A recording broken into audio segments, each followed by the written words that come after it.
A farmer pulls this ordinary potato from the soil. A few steps later, it becomes golden fries, crispy chips, creamy mashed potatoes, and some of the most addictive foods on earth. But the potato is much bigger than snacks. It is the world's third most important food crop for human consumption, after rice and wheat. More than 1 billion people eat it today. This simple tuber fed millions, changed population history, and became part of one of the most famous famines in human history. To understand why, we have to go back to where the potato began. But before we go back in history, we need to understand what a potato really is. A potato is not a root. It is a tuber, a swollen underground stem packed with starch. That hidden storage organ is one reason this crop became so powerful.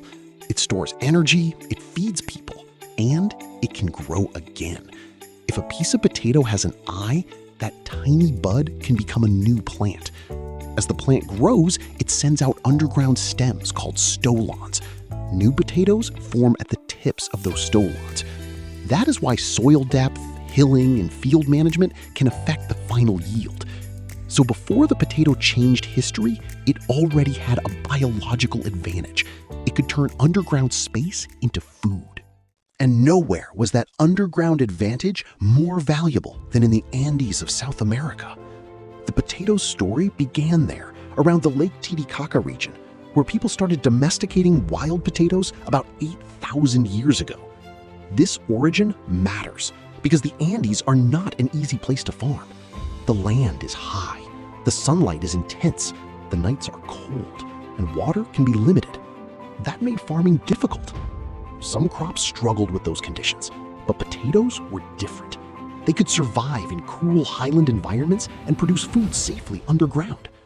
But when the potato reached Europe, people did not immediately love it.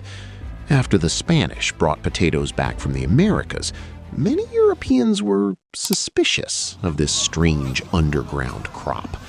It belonged to the nightshade family, the same plant family as tomatoes, tobacco, belladonna, and other plants that made people nervous at the time.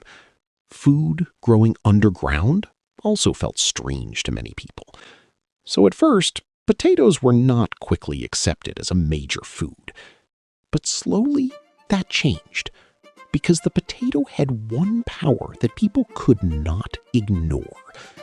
It could feed a lot of people. Nowhere was this more important than Ireland. Potatoes were introduced to Ireland around the late 16th century, and by the 17th century, they had become an important crop. Ireland's climate helped them grow well. Cool summers, long daylight, and moist conditions allowed potato plants to produce strong growth and large tubers. For poor rural families, this crop was powerful. It produced a lot of calories from a small area of land. It was easy to cook. It did not need milling, dehulling, or complicated preparation.